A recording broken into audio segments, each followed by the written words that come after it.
Tyler Glasnow's back, but the Dodgers, they got swept again and look broken. This isn't just a blimp, it's a warning.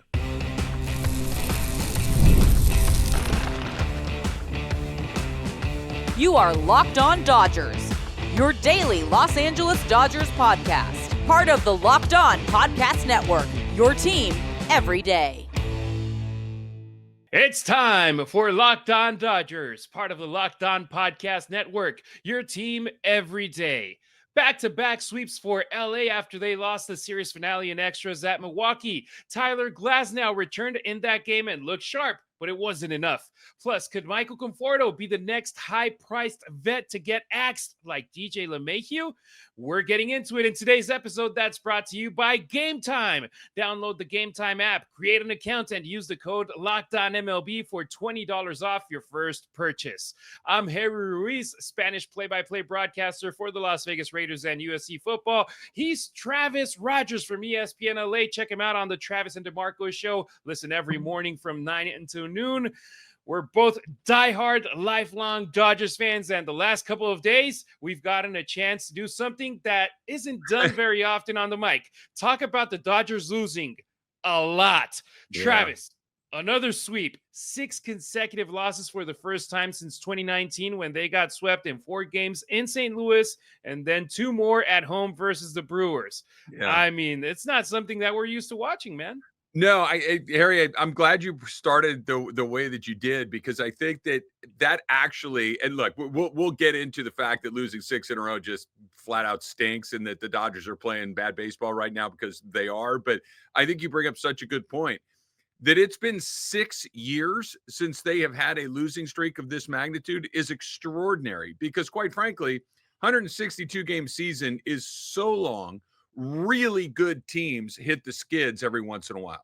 That the Dodgers have gone 6 seasons without losing 6 in a row, I think speaks to their level of consistency, speaks to their level of always kind of just, even when it's not going good, it rarely goes bad. That to go through 6 seasons without having a week where you don't win a game, that's an extraordinary accomplishment to me. And you know, you look at the 12 or 13 division titles, whatever it is, the one where they missed, where, you know, they still won 105 games that year. It really is the first time we've been talking about a losing streak of some significant length in over a half a decade. That's remarkable to me. So I'll give them a little bit of credit for going through that long of a period of time without having one. But like you said, this is hard to watch. They got so many good players. To lose 6 in a row almost seems impossible. That I do a little pool with my friends at the beginning of the year where we try to pick some numbers. What will the longest winning streak be? How many games will they win? How many home runs will Shohei Ohtani win or hit?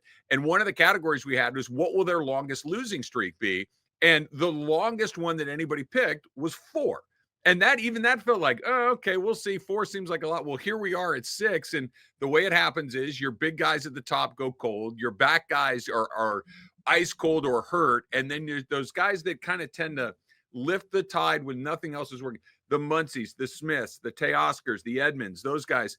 Nobody is doing anything right now. And the pitching has actually been okay. I thought the pitching was actually pretty good yesterday for the most part, but they can't seem to catch a break right now. It's not the end of the world. It's not a lot of fun to go through, but here we are, a 6-game losing streak for the first time in 6 years.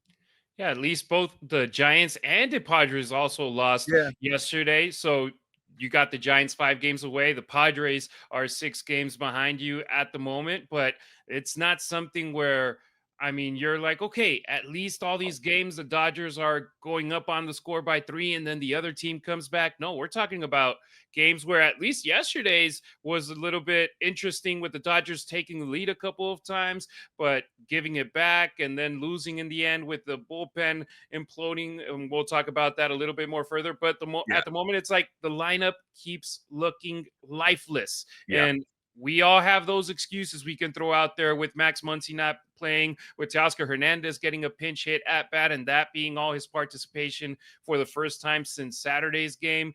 Tommy Edman finally returned. That's very good for the Dodgers, but at least we saw yesterday a shift when it comes to the way they approached at bats, because yes, they did strike out over 10 times yesterday, but we saw them also walk 7 times. So even though 4 hits are very few when it comes to a team like the Dodgers, they got traffic on the bases, and that's positive. That gave them the opportunity to create runs. And I mean, 2 aren't very many, but No. they're more than 1 from Yeah. the days prior. So at least there's improvement right there. 12 strikeouts, 7 walks. You had 4 hits. You got 2 runs. You took the lead twice. You went into the 9th inning with a lead. But the problem is you could have broken it wide That's open it. a couple of That's it. times and you didn't. Yeah, I think that's it, Harry, for me. And you're right. They did walk a few more times, but the 12 strikeouts is just way too big of a number. And I get it. The Brewers have a good pitching staff. They have a very good bullpen. They got a lot of guys that throw hard. But I thought that the 10th inning was incredibly representative of the difference between the way that the Dodgers are playing right now and the way that their opponents are playing. The Dodgers go up there in the 10th inning and they strike out 3 times. I mean, it just they nothing happens. It's just boom, boom, boom, and they're back in the dugout. And now all of a sudden, here comes Milwaukee. They hit a fly ball, move the runner to third base. You got to bring the infield in. We all know what happens when that, anything that's not hit right at somebody is through. Just a base hit to left field, and they lose the game because they put the ball in play. I thought that, going back a couple innings earlier, and you mentioned this as well, Dodgers had the bases loaded 3 different times. They scored 1 run. That's just not going to do it. And I think one of the things that this team is so good at, and it's funny, Harry, because it's a bad losing streak. Don't get me wrong, but I have 0 concerns about where this is going to end up. I have 0 concerns about whether or not they're going to win the division or any of these things. They're going to do it, or at least as we sit here on, July 10th, I feel like it's all but a lock. But you do need, when you have the bases loaded and you need to score crooked numbers, putting up a run here and a run there. And really one of them came in with a walk. Another one comes in with a sac fly. It's not like they're not getting that big hit. And what makes this team, in my opinion, so dangerous is that when they get a shot at you, they very rarely miss it. They get that big hit. They get that crooked number, and they kind of just stack some innings like that on top of each other. They will strike out a lot. That's fine as long as you're scoring 3 runs in this inning and 3 in another, and you end up with 6. But when you're only getting 1s here and there, it puts a lot of pressure on your pitching staff, and the bats will come around. But when you look at Mookie, you look at Freddie, even Shohei has cooled off a little bit. It just does not look like the Dodger team that we've gotten accustomed to. Runners in scoring position, 0 for 6 yesterday, 0 for 6 on Tuesday, 1 for 7 on Monday. That's 1 for 19 over Brutal. the series in Milwaukee. They got runs off of scoring position in 5.2% of their at-bats where they had runners at either second or third or on both bases. You go back to the Astros series. You combined all those 3 games, 3 for 16, less than 20% effectiveness with runners in scoring position. It's going to be hard to get wins that way. Fair criticism to Dave Roberts with the management of the 10th inning, where you don't see a lot of teams playing small ball like they did back in the day and bunting the free runner over to third base and then trying to get the sac fly, and at least you get that run to obligate the other team to get that run to tie the game and extend it. But the Dodgers, 3 strikeouts in a row in the 10th. Then when you go over to the bottom of the inning, the Brewers advance the runner to third base, and instead of just loading the bases and keeping your fingers crossed and bringing in an extra infielder, the Dodgers just pitched at Chourio, who ends up getting a single, and the Dodgers lose the game. Yeah. The strategy's not there where it's like, all right, let's just extend this game as much as we can. You could have avoided Chourio and Yelich, and no, you just played it as it was. It's a great point, Harry. I think that in that situation, if you have an out and a runner at third base in that situation, I'm with you. Let's walk the bases loaded, especially if we can skip some of the more dangerous bats in the opponent's lineup and get to a situation where, look, maybe you get a pop-up, maybe you get a strikeout and everything's fine, but maybe you get out of it with 1 pitch too. You get a ground ball at the right guy, you turn a double play, and you live to fight another inning. The Dodgers, I think, are really unaccustomed to being in these situations. They just don't really play like that very often. And, if we really want to extrapolate to a point of what this could mean and how this could go, this is how you play playoff games. And I understand that you don't start with a runner at second base in the playoffs. I know that the rules are slightly different, but 1 run, one situation, that's you win or lose playoff games by a run. You win or lose by a decision here or there. And it feels like they just kind of go, fall back on their formulas and say, okay, we're going to do this or we're going to do that. But, especially when you're going bad, I don't mind mixing it up a little bit. I don't mind going away from the script here and there. And we'll see what happens when they get to San Francisco coming up over the weekend. But I wouldn't hate a little lineup juggle. I wouldn't hate just something just to see if you can get a little bit of a spark and get this team going, because this is as flat and as stale as they've looked in a very long time. And we'll go quick with this. Clinton Kershaw was said to have saved the high leverage guys with his appearance on Tuesday. Right. And Dave Roberts said, hey, he's giving us a shot to win it tomorrow because he went that long.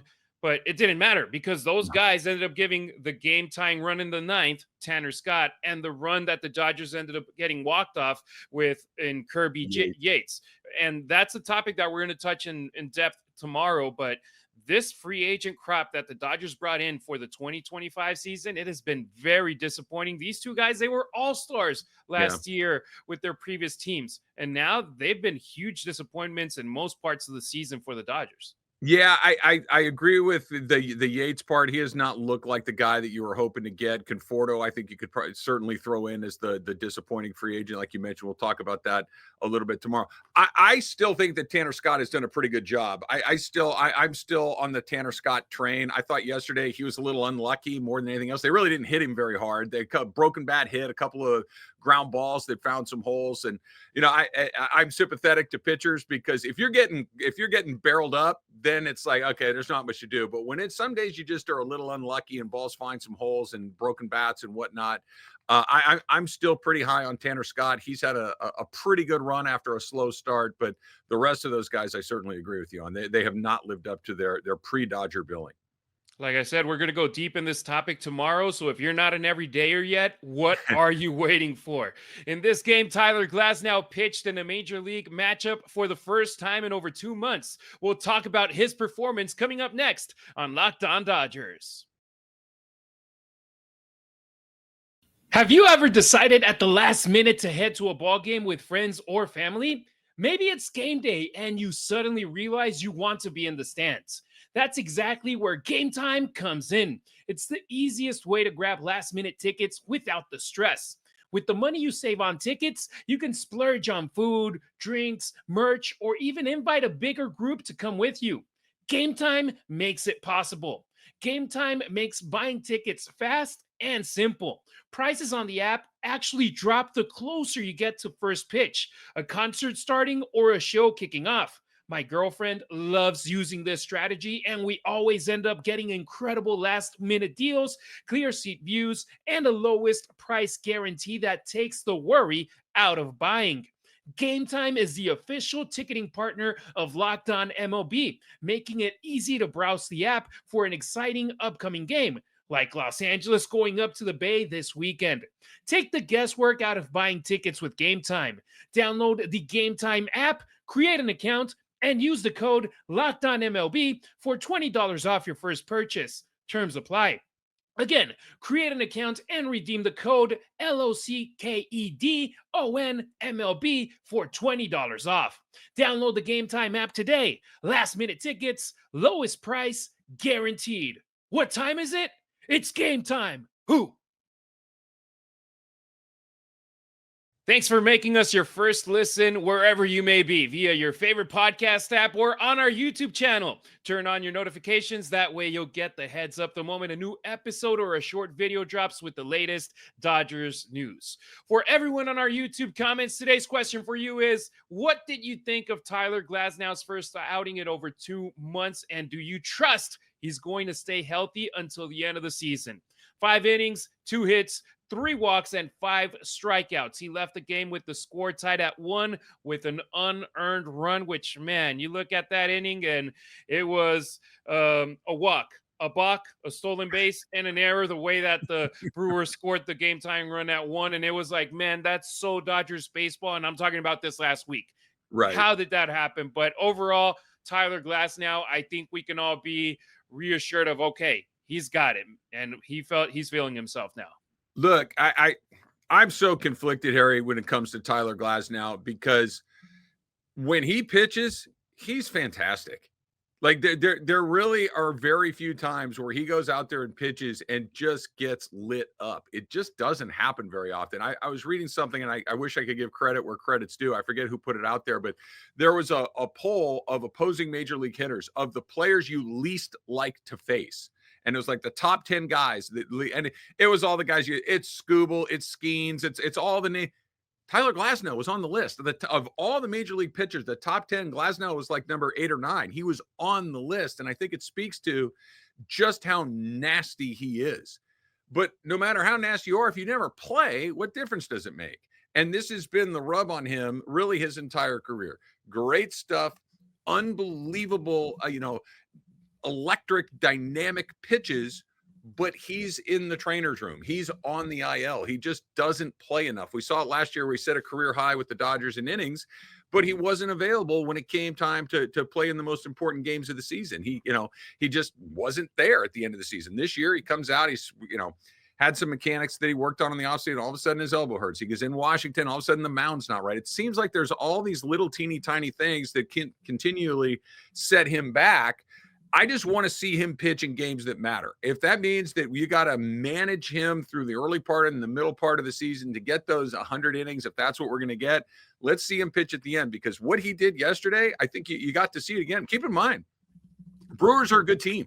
The Brewers are a playoff caliber team, and he went right through them. And it was this, like you mentioned, it was his first big league action in a few months. And his ability to get major league hitters out is not in question. He is a terrific major league pitcher when he pitches. But until we can get rid of that qualifier, I'm always going to have a foot on the brake with this guy because, let me ask you this. Fast forward a month from now, Tyler Glasnow's sore, hurt, something, and he's down. Would you be surprised? I wouldn't. And that's just the way that it's gone with him. So I'm optimistic, but I'm cautiously optimistic because while he is a terrific player and a terrific pitcher, until I see him pitch a lot for a long time, I'm always going to think the other shoe is going to drop. Absolutely. And that's somewhere where we're always going to be concerned, where it's like, all right, keep your notifications on and hopefully you don't get that beep on your phone where it's like right. Glasnow's out on the IL for 10 days. And it's like, well, is it actually going to be 10 days or is it going to be longer? But you look at his outing, the first 2 innings, he needed 48 pitches to get through them. 19 in the first to retire the side in order, then 29 to get out of clean from the bases loaded jam he got himself into. But it's somewhere where it's like, okay, he's getting back into the groove. He was getting a lot of traffic also in AAA with the OKC Comets, where yes, he had 8 strikeouts in his final game there, but also a lot of traffic on the bases. So now he got in the groove, and for him to do it within the same game in a matter of a couple of innings, I give him credit. That's something that's impressive because you saw him get comfortable as the game progressed, and that's what the Dodgers need right now. They need a boost for that rotation because they got through it, and I'll give them credit. They got a 5-game lead in the National League West despite not having Tyler Glasnow, despite not having Blake Snell available, who are 6 figures. Their contracts are 6 figures with the Dodgers, and they still were able to get through it without them. Yeah, they have been. And I think this is a testament to the Dodger organization from top to bottom. They always seem to find a guy, whether it's Kasparius or Sheehan or somebody always kind of steps into that void and is able to eat up a lot of those innings along the way. Dustin May has been pretty good this year. But I want to go back to something that you mentioned a second ago, because he did have to throw a lot of pitches early in the game, and he did have to pitch with a lot of traffic on base. And I think a lot of that is just being a little overhyped getting back to the big leagues. That I understand he's been around a long time and he's pitched in the major leagues before. It's not like he's a kid who's there for the first time, but I do think there is still an element of, hey, I got to show everybody that I'm worth this money. I got to show everybody that I am one of these guys that is on a level with Yamamoto and Snell and Kershaw and the rest of these guys. Like, hey, I'm one of these guys too. And he got back out there and he's letting it rip. And I think he was really hyped up. I think you could see it with the curveball in particular, where he threw a couple of 58 footers that just were, he was trying to make them so nasty along the way that he's just kind of spiking it. And then as you got deeper into the game, you could tell that flow started to come back to him a little bit, that natural rhythm. I was listening to him after the game, and he was talking about how he just kind of wants to be athletic when he's on the mound and just let his athleticism take over. And you could see that was more true towards the end of the game than it was in the middle, because when he just is free and easy, he's really tough to hit. But I think that early struggle of the inning or two, and he got through it, but it was much more about, hey, I'm back. Let me show everybody I'm back. Let me go out there and rip and see what happens. And just, that pinning it at the red line to start is difficult. You want to be at those high RPMs without being all the way over to the other side. But I'm optimistic that will go away. My only question is whether or not his health will be able to stand up to, a half a season left that we have. And he had that dynamite in his arm, because in the first inning, he threw his fastest pitch as a Dodger. And then later in the game, he pitched his fastest ball since June 8th, 2021. So that he has that nasty stuff, and he can get batters out. And now that's the big question mark. How long will it last? His stuff has not for one single day been the question. Not once. No one has ever said, does the stuff play? The question has always been, will he compete and can he stay healthy? And we're still waiting to find out. And we work in sports, Travis, and we say it over and over and over again. It doesn't matter if it's football, baseball, basketball. Your best ability is your availability. So let's see if he hangs in there. Well, in another topic, the Yankees cut DJ LeMahieu and still owe him $22 million. In just a moment here on the Locked On Dodgers podcast, will Michael Conforto be the next player with a big price tag attached to him on the chopping block? If you're running a business, you know that every missed call is money left on the table. So think about the last time you had a service emergency, like a burst pipe. If the first plumber didn't answer, did you wait? Nope. You called the next one. That's why having a reliable business line is so important. And that's why you need OpenPhone. OpenPhone is the #1 business phone system that helps streamline and scale customer communication, all from an app on your phone or your computer. So have you been juggling 2 phones just to keep your business on one side, your personal calls separate? OpenPhone solves it instantly. Your whole team can share one number and respond to customers like a shared inbox. No more, hey, who's on this? Do you have this? Do I have this? Does he handle it? No more of that. And an AI agent handles after-hour calls, answers common questions, and captures leads so you never miss a customer again. OpenPhone is offering Locked On Dodgers listeners 20% off your first 6 months at openphone.com/LockedOnMLB. That's OpenPhone.com/LockedOnMLB. And if you have an existing phone numbers with another service, OpenPhone will port them over at no extra charge. OpenPhone, no missed calls, no missed customers. Don't forget to follow Locked On Dodgers not only on YouTube, but also on X, Instagram, and TikTok. You can also find Travis on social media at Travis Rogers on X and Instagram. Meanwhile, I'm at Harry Ruiz on X, at Harry_Ruiz on Instagram, and at Harry Ruiz_ on TikTok. I'm enjoying interacting with a lot of fellow Dodgers fans. I hope you are one of them. Travis, yesterday, Mookie Betts was a hot topic of conversation with the short that I posted. A lot of people defending him, a lot of people wanting the move to another spot. And another hot topic of conversations for most of the last couple of months has been Michael Conforto. After seeing yesterday's news of DJ LeMahieu being DFA'd by the Yankees, who still owe him $22 million, will Conforto be the next player with a big price tag on him to be let go by his team? I think it's possible.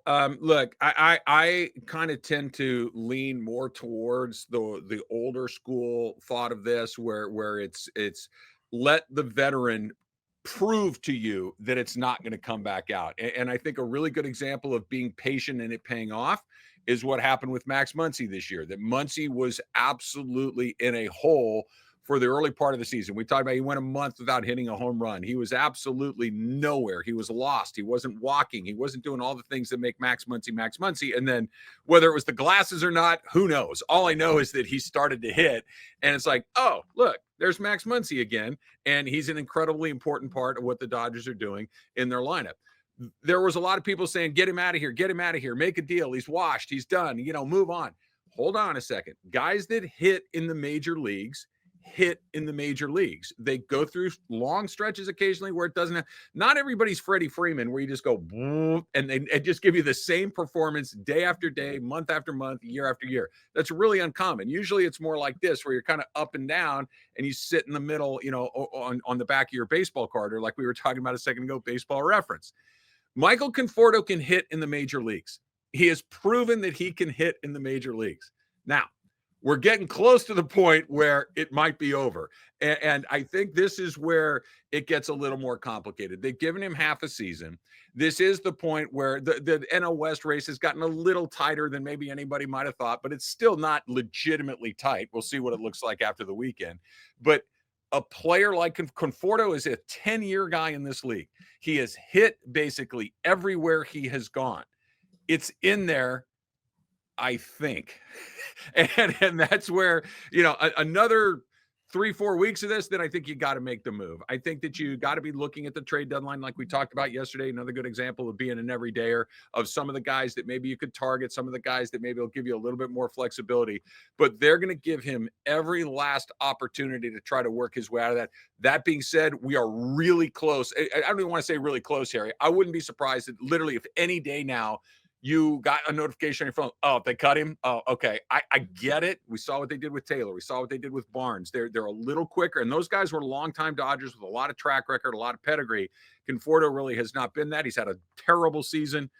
But I tend to give veteran major leaguers that have proven they can play more and more runway. And he's one of those guys, but we're near the end for sure. Yeah, and that's where having a manager like Dave Roberts, who has been there, done that, a former major leaguer, helps out a lot, because he has patience and gives opportunities to his guys. And just this season, we saw it like you mentioned with Max Muncy, but also with Andy Pages, who had a slow start with the boys in blue, but ends up getting hot. And right now he's on another small lull, but here comes the All-Star break. Hopefully he gets back into it. But over the years, he has been very patient. But the thing with Michael Conforto is he's a veteran in the major leagues. He's a guy that has been able to do good things with the Mets. Even with the Giants last year, he wasn't that good, but he was able to get 20 home runs for them and got a $17 million contract out of the Dodgers as an experienced outfielder and somebody with a major league bat. And the big question is, if not Conforto, who's going to give you those at-bats? Because the Dodgers right now, they're hurting. Apparently, they don't trust their minor league guys, that they don't feel that they're ready to be in the big leagues right now to take those at-bats to then potentially earn a spot, maybe not for this year, but for next year or for the future. But, man, when you see Michael Conforto go up there at bat with the Dodgers leading 2-1 with the opportunity to potentially extend that lead and take an at-bat away from Esteury Ruiz and get struck out just looking he sees first ball, just looking 0-1, second one, foul ball, third ball, punch out. It's like, man, you're not even being competitive out there. And I was jokingly saying it. It's like, hey, maybe the Rockies want to trade for him because he absolutely killed it in Coors Field. But the reality is anybody going to want to go get him? There's going to be a team that will take him for the veterans minimum. But right now, I feel like the Dodgers might be in a better place giving those at-bats to somebody else. Yeah, that's funny. It feels like it's coming this way. I was hoping that the Colorado thing might have sparked him. The Kansas City thing might have sparked him. It just doesn't appear that it is. You mentioned an important. It feels like every time he gets in the batter's box, it's 0-2 before he's even dug his heels into the box. That's what happens when you're going bad. At the risk of sparking another YouTube argument, I think the answer is right in front of your face as to who takes those at bats. And you just got to shuffle the pieces on the board. You put Teoscar Hernandez back in left field, you put Mookie Betts back in right field, and you take one of these guys that's an infielder by trade, whether it's Edman, it's Kim, it's Rojas, it's Kike when he comes back. You have more options in the infield than you do in the outfield, and that takes care of the Conforto problem. Maybe there's a trade to be made. I still think that at least and maybe you just can't do it because you can't run him back and forth, but I would love to see Mookie play a couple of weeks in right field and see what happens to his bat. I don't think you can do it for a day because I don't think you get a great example, and maybe even 2 weeks isn't enough, and maybe you got to give him the whole year. It's short, but I feel like the Dodgers' best options, their best options starts with Mookie Betts in right field, both offensively and defensively. So is it directly connected to Conforto? Maybe not, but it feels like you could put Teo back in left, Mookie in right. You got a lot more options to fill shortstop than you do left field. I feel the same way. And now it's just the waiting game that we're going to be playing for here on out and seeing if a move gets done with Michael Conforto or not. Is he a guy that is better off suited coming off of the bench? I think we saw yesterday that wasn't the case, but of course, Really hard to get hot coming off the bench. Really hard to get hot coming off the bench. It's a small sample size, and if he hasn't been able to get hot, getting 3 to 4 at bats per game in the starting lineup, are we going to expect him to do that coming off of the bench when we've seen, for example, Miguel Rojas? Got to give credit where credit's due. I was saying Saturday when I was at Dodgers Stadium, our best bet with Miguel Rojas is him not swinging the bat and hopefully getting walked and getting on base. Right now, he's our hottest hitter, Miguel Rojas. Harry, I'll never forget. It's because it's the only one I've ever seen in my life. Last season at Dodger Stadium with Rojas coming up, bases loaded and nobody out. Ohtani at the on deck and saying to my buddy, just watch 3 pitches go down the middle. Just make sure that ground ball to Machado, triple play, 5-4-3. And we all turned like, wait, it's over? Shohei, there's nobody out. The bases were loaded. Shohei's on deck. He didn't even get the hit. So that's how quickly things can change. That the guy that could never get a hit is all of a sudden the guy that's your only guy hitting. Baseball's weird. It's why we love it. But the clock is ticking loudly on Mr. Conforto. Of course, and we'll see what happens throughout the next couple of days, and we'll be here to bring it for you every weekday, Monday through Friday, here on the Locked On Dodgers podcast. That's it for today's show. So thank you for making Locked On Dodgers your first listen. For your second listen, check out the all-new Locked On MLB Game Night. Every game, every night, all season long. Get local analysis on a national scale. Find MLB Game Night on Locked On MLB on YouTube or wherever you listen to your podcast. Travis, man, it's always fun getting to talk with you about Dodgers baseball, and tomorrow's show is stacked. Can't wait. Can't wait. Absolutely. They got a series against the Giants coming up. That's always fun. And they're going to win eventually. I promise. They're not going to lose the rest of them. It'll happen sooner than later. They have to win eventually, of course. So we're going to talk about, are these the weakest performances by the Dodgers offseason additions since 2020? The pitching matchups up in the Bay are very interesting. So you got to check out our show. Plus, is there bullpen trouble with Kirby Yates and Tanner Scott? Don't miss our show tomorrow. Take care and go blue.